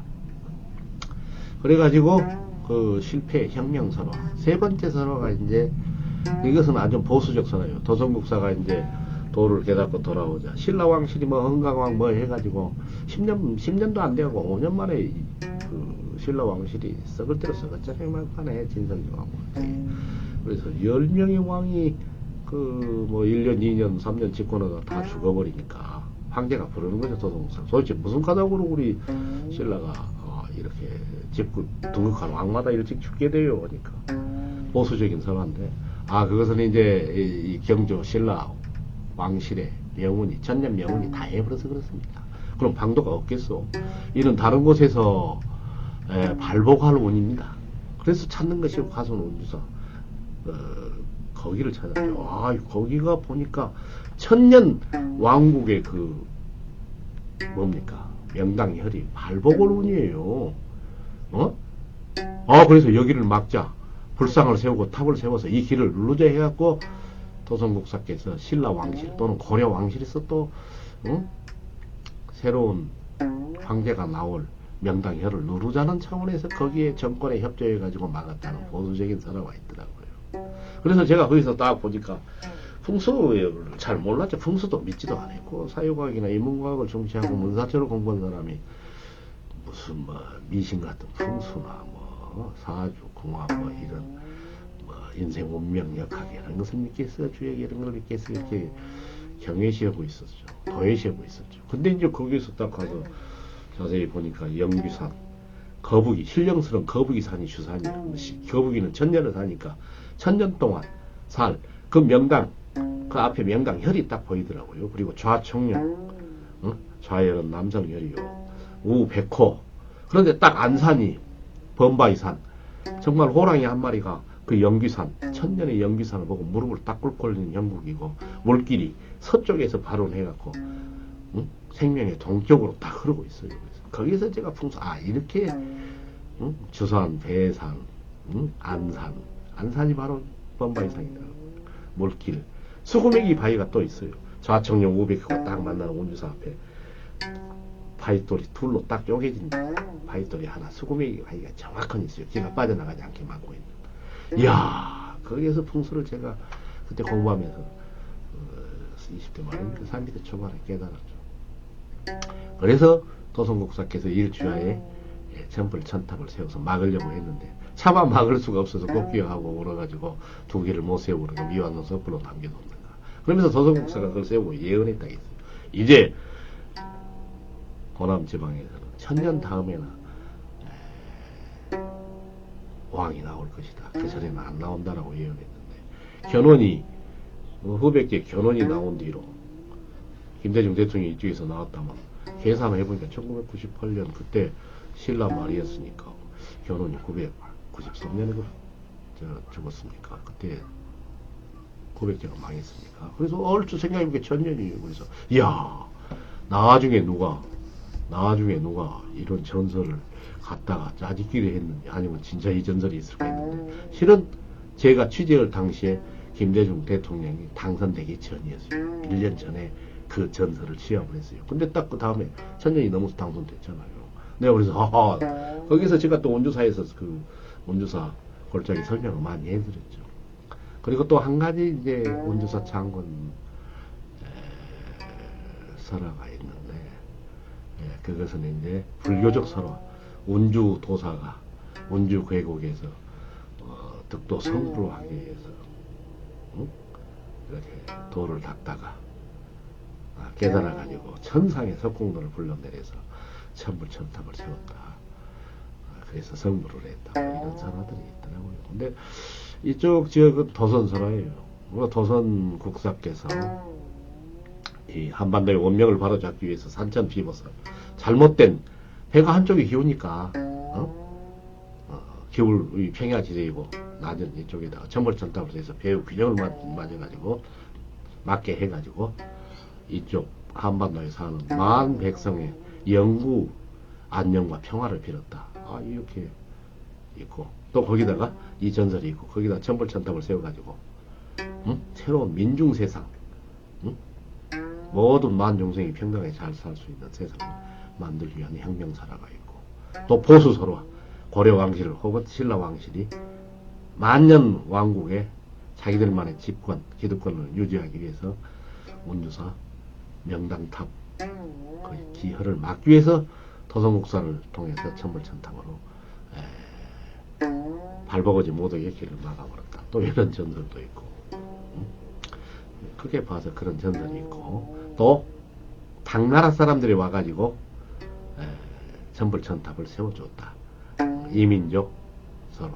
그러니까 이제 탑에 X자 무늬도 있고 뭐 해가지고 뭐 우주인이 와서 외계인이 와서 건설했네 하고 별나무 이야기들이 다 있어요. 제가 아까 그런 이야기하다가 이제 뒤를 잊지 못했는데 제가 그렇게 연구를 하고 우리 어머니가 이런 책을 내고 두 번째 제가 재판을 했어요. 책을 또 사람들이 또 많이 원해가지고 뭐 유명하지도 않는 출판사에서 이런 책을 냈죠. 이렇게 제가 책을 냈고 그때 이렇게 책을 냈어요. 그래서 계속 이것이 스테디셀러처럼 잘 팔렸죠. 뭐 칠성바위, 북도 칠성바위, 칠성상.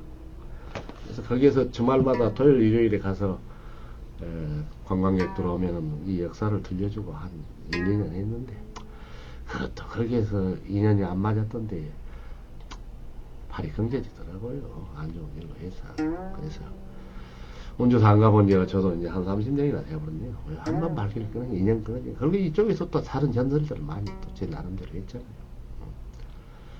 그런데 이제 제가 이렇게 책을 내놓고 연구를 해놓고 하니까 다른 사람이 마치 내 책을 가지고 이제 그 자기 것처럼 이야기를 했었고 자기가 마치 모든 연구를 다 한 것처럼 해갖고 가져가는 놈들이 있더라고요. 내 지식을 도둑질 해갖고 어디 군청에 뭐 안내문으로 들어가고 해가지고 나를 오히려 뭐 못오게 욕하고 그리고 한국의 지식이라는 놈들도 책을 쓴 사람에 대해서는 인정하지 않고 어디 군청 속이 뭐 빽이 서서 들어간 그런 새끼들 이야기를 듣고 나를 막 핍박하고 그러더래요. 얼마나 국회의원 새끼들도.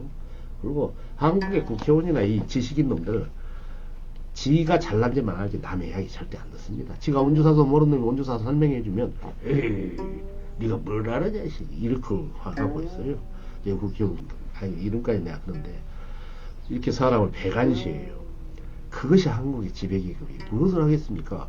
응? 국회의원 배지를 달았으면 휘담아 듣고 열심히 일하지 않아요. 군수나 시장이나 대통령이나 뭐 판사, 의사 헤어치적인 것에 대해서 열망을 가지고 소송파 선생처럼 몇 사람 기억이 나네요. 그 운주사에 내가 설명할 때 왔던 그 고관들이라는 놈들, 국회의원, 뭐 장관, 아주 사람부터 배워라 자식아. 이렇게 내가 말하고 싶어요. 사람부터 대하고 가라 이놈아. 그 자리에 앉은 백성들이 얼마나 힘든가. 한게 전두환 박정희가 지배하고 있는 칼제비들이 지배하고 있는데 그 밑에 똘마니들이 제대로 된 놈이 있겠어요. 미안하지만 권위적인 사회에서는 권위적인 인간밖에 없는 거죠. 참 구역질이 나요. 거기에서 많은 걸 깨달았어요. 내가 이 책 이렇게 미치게 내고 이렇게까지 해놨는데 내 연구한 것은 어디로 가불고 지기들이 밥 찌꺼리나 대어오더라고요. 방송국도 마찬가지예요. 텔레비 방송국도 지식인 다 이용해 먹고 자기들의 편집해갖고 한 끝을 잡는 게 중요하지. 너고를 알고 겸양지덕을 갖추고 미래를 깊게 생각하는 사람 없어요. 그리고 뭐 인기나 팍 한번 노려보기 위해서 그 쇼짓거리 하고 있더라고요. 그리고 저녁에 지기들 그 벨로문 짓거리를 다 하고 내가 그 주제버튼 나는 거는 여기서 내가 말을 안 할게요. 괜히 도선국사 이야기하면서 제가 주저분한 걸 이야기하면 안 되겠습니다. 근데 깨달음이라는 거죠. 현실을 깊이 물론 이제 그러다 보면 종교의 한계도 있어요. 아이고 종교의 세계도 사람 사는 것은 다 마찬가지예요. 거기에서 오욕 칠정이 다 있는 거예요. 가까이 가면 멀리서 봤을 때 위대하고 아름다운 것이지 가까이서 가서는 이게 별 볼 일이 없어요. 그래서 가까이서 봤을 때 훌륭한 사람이 훌륭하지. 멀리서 보면 국회의원, 뭐 장관, 대통령 얼마나 높게 보입니까? 근데 가까이 봤을 때 그 사람이 좋아야 돼요. 응? 응? 멀리서 봤을 때 높은 사람 되지 말고 가까이서 이렇게 접해 봤을 때 참으로 입지아롭고 지혜롭고 좋은 걸 가져야 돼요. 그래서 유여 춘풍 사람이 봄바람처럼 부드러운 사람이 돼야 되고 덕여 태산 적도 태산 같은 사람이 돼야 돼. 태산이 뭐 저 큰 산이 뭘 좋다고 받아들이고 뭘 좋다고 나쁘다고 뭐 내팽개치고 그렇습니까? 덕도 태산 같은 덕을 지니고 봄바람처럼 부드러운 사람이 되고 지혜 물은 항상 돌고 맑음을 유지하기 뭐 썩지 않습니까? 썩지 않는 것은 지혜밖에 없어요. 이 세상이 유지되려면. 그래서 지혜 청수 같은 사람 돼야 제가 깨달은 건 그거예요. 유여 춘풍 가까이서 봤을 멀리서 봐서 높은 사람 되지 말고 가까이서 봤을 때 유여 춘풍 부드러울 여자 같을 여자 봄춘자 바람 봄바람처럼 부드럽고 덕여 태산 덕이 같은 여자 태산과 같은 덕을 지니고 지혜 청수 지혜롭게 가 저 썩지 않는 맑음을 같아라. 이게 제 인생의 전부예요. 이 세 가지가 깨달은 게 이 흰머리 나서 깨달은 게 그거네요. 높이 봐갖고 다 이 자식들 군수 시장 뭐 판사 검사 의사 다 높이 보이잖아요. 뭐 학장 뭐 총장. 그러나 멀리서 봤을 때 높은 산 가봐요. 의미 없어요. 가까이서 봤을 때 부드럽고 덕 있고 지혜로운 사람이 그런 사람이 진짜지. 다 가짜예요, 가짜. 그래서 이제 운주사 전설을 통해서 제가 인연이 돼가지고 이런 전설천하 TV도 하게 되고 어떻게 보면은 저는 그래요. 글을 쓸 때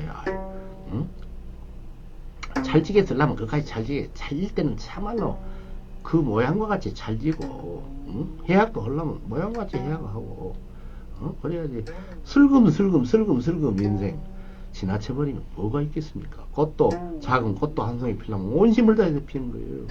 열매 하나를 기르기 위해서 온 힘을 다하는 거예요. 그래서 저 씨앗이 존중하는 거 아닙니까? 우리 보세요. 최씨 처녀가 불행히 다른 놈한테 당해서 도선을 가졌던, 아니면은 별 볼 일 없는 남자에서 도선같이 뛰어난 사람에게 아버지를 지어주는 게 낫겠다 해서 그런 사람가 생겼던 거 아니에요. 응? 도선 목사는 나름대로 이 세상을 위해서 새로운 세계를 열었어요. 그렇기 때문에 1000년이 지났지만 그분의 이야기, 또 그분의 업적은 남잖아요. 그것이 자기 자신이 나 잘났네 하는 황제들 남겠어요. 황제 몇 명이나 머릿속에 나왔습니까? 전부 미화된 사람들이나 몇 명 남지. 물론 이순신 장군은 전쟁에 있어요. 전쟁터에서 죽었어요. 영화도 누리지 못하고 백의종군 하고. 그렇기 때문에 남는 거예요, 가슴에. 근데 너무나 오래 먹대요. 그러니까 장사치들이 끼면 돼요. 근데 저는 불행히도 뭐 장사치도 되지도 못하고, 우리 어머니 인생 살았던 보람으로 우리 부모님들이 역사에 이걸 남겨놨네요. 왜? 뭔가 후손들을 위해서, 눈 밝은 후손들을 위해서 이렇게 남기고 싶었어요.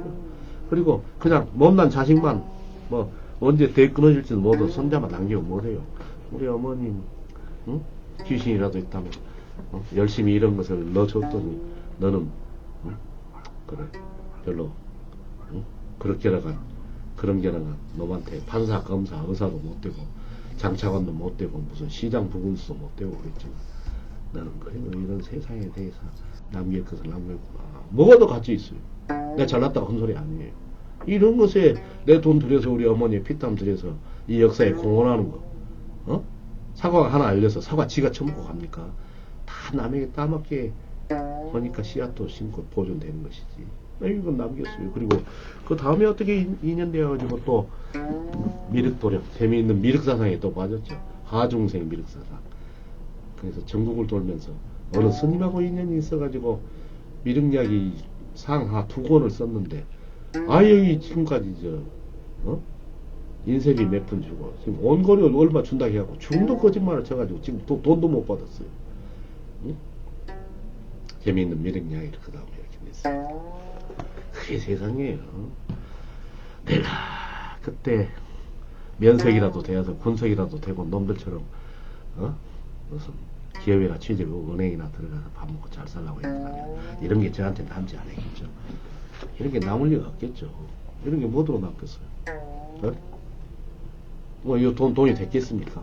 이거 다 모르잖아요. 저 새끼 그런 거 안 사람 몇 명에 불과하죠. 이걸 싸서 본 사람이나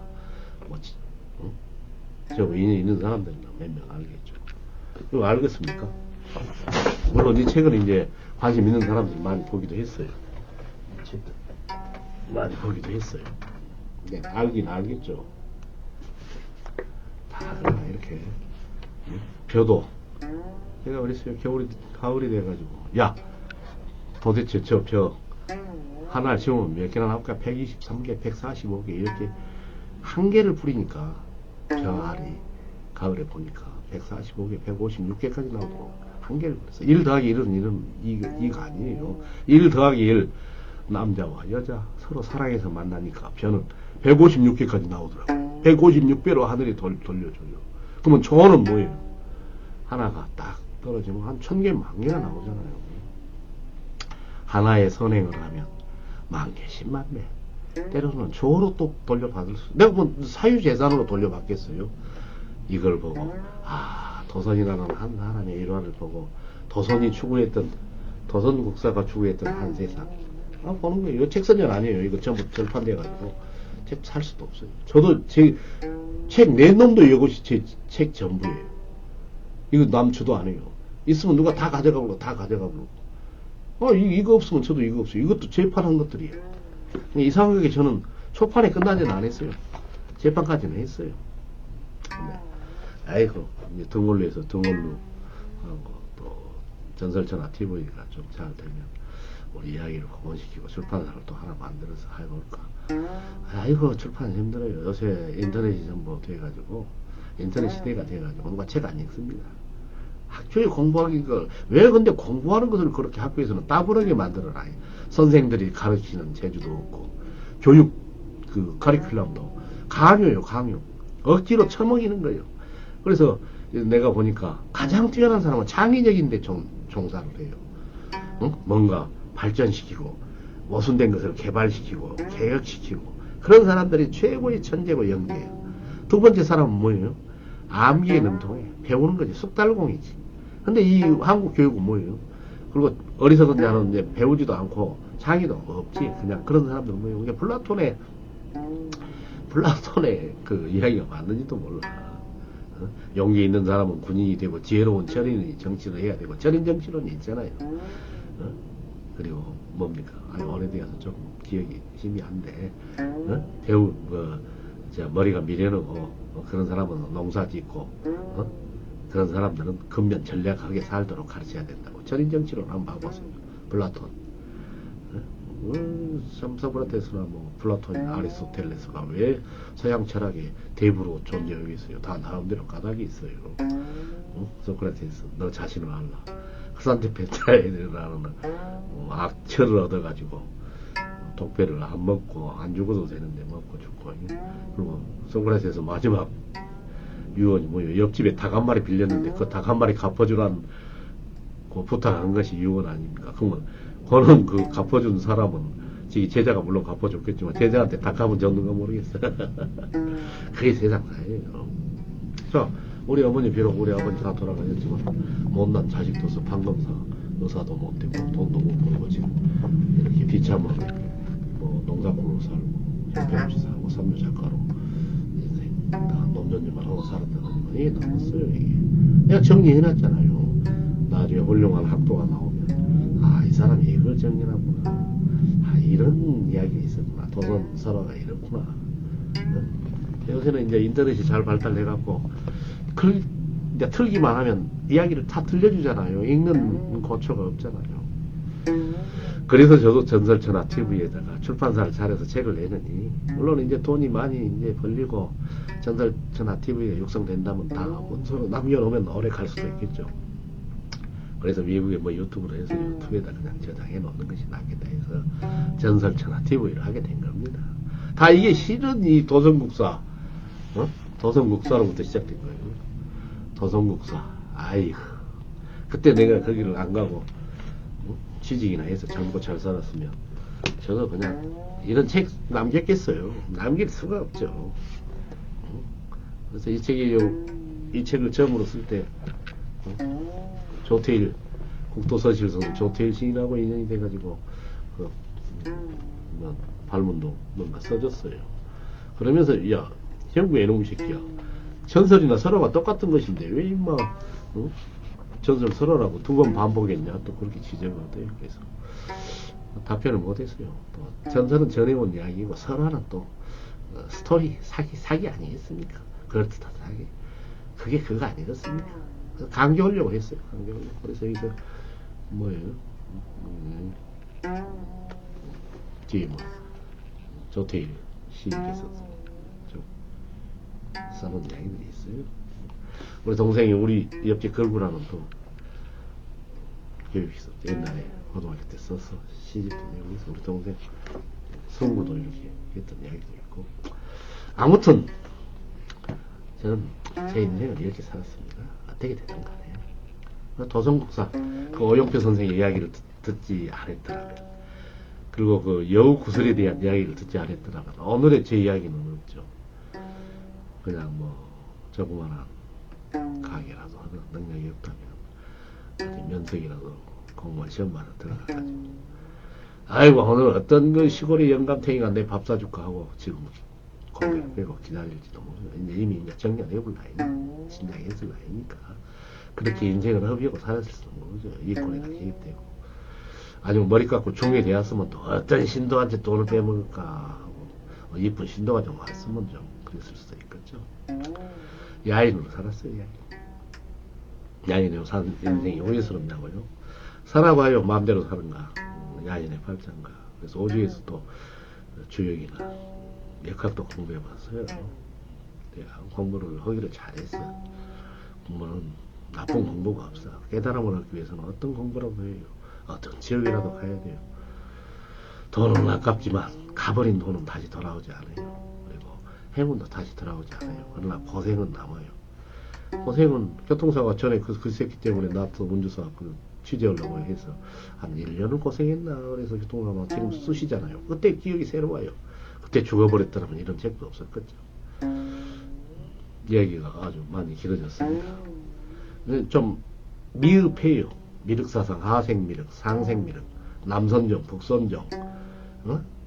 여러 가지 장보고 선단에 대한 이야기 여러 가지가 있었어요. 근데 그 뒤로 저는 연구를 안 해버렸어요. 내가 연구해봤자 기회주의자, 밥이나 바라는 말 잘하는 사람들이 저렇게 다 훔쳐가고 결국 말하려고 오더라고요. 주새끼 많은 놈들이. 이야, 사람이 물론 그때 지금 탓하지 않아요. 그래, 내가 연구했지만 네가 밥그릇 잘해서 먹었다면 그것도 네 복이야. 복 없는 나는 총을 빼고 또 삽을 들고 노동 현장으로 살아서 이렇게 산다. 근데 몰라. 내가 보기에 걔들도 잘 살지를 못했을 것이야. 왜? 하늘은 절대로 높은 산이 있으면 반드시 깊은 강이 있는 거예요. 그래서 내가 깨달은 건 그거라니까요. 멀리서 보면 국회의원 저는 아주 똑똑하고 얇은 것 같아요. 가까이서 보면 게 술집에 가서 술이나 처먹고 온갖 자식이 가오다시나 재고 권위를 부리고 옥질을 부리고 추세보기 짝이 없어. 입으로는 민중과 농민과 노동자를 이야기하고 통일을 이야기하는 놈이 가까이서 보니까 거만하게 떨고 말이야. 사람 알기를. 그런 것들이 무슨 국회의원이고 무슨 것이 대통령이 무슨 관리 기본 민기도 안 되는 놈들. 돈만 가지고 그 돈만큼 폼 제려면 저기 공부 하나도 안 하는 그 뭐예요, 응? 장삼이사, 응? 별볼 일 없으면 또 오늘 또 돈 100억 줘봐요. 저렇게 꾸며있고 전차 타고 아주 의리의리 장차관보다 더 멋있게 꾸며서 가보다시 지고 살지. 이 세상입니까? 대가리에 들었고 지위가 있으면 그만큼 품위가 나와야지. 인성이 나와야지. 선 거짓말만 하고 말이야. 나 그래서 사람 만나기 싫어요. 특히 잘난 사람들 만나기 싫어. 아이고 이 나이 먹어갖고 이제 더 이상 이렇게 비비기 싫어. 거짓말로 사실 다 비비지. 그것도 싫어요. 죽을 때 가까워진 사람이 뭐 열심히 전설처나 TV, 유튜브나 잘 만들어갖고 저하고 인연 있는 분들이 재밌게 들어주시면 되지. 재밌게 들어주면 아 이런 것도 있구나 이런 것도 있구나. 우리 조상들이 이런 이야기도 했구나. 이렇게 들으면 되는 거지. 몇 푼어치 돈이 됩니까 이게. 돈 벌기 위해서 살았으면 내가 이런 거 했겠어요. 사기꾼이 되어버리고 천하를 속이는, 응? 머리를 가짜로 갖고 사기를 쳐불든지, 응? 여기다 뭡니까, 응? 배지를 달고 사기를 쳐불든지. 돈 안 들어가는 사기 있잖아요. 응? 실을 빙자하는 사기들. 그것이 아주 잘 먹혀 들어가도 뭐 딴새 일서. 근데 그 짓거리 하고 내가 살겠어요. 아무튼 이야기가 많이 길어졌어요. 네, 제 인생 이야기였습니다. 네, 전설자나 TV 많이 사랑해 주시고 또 뵙도록 하겠습니다. 좋은 날 되세요.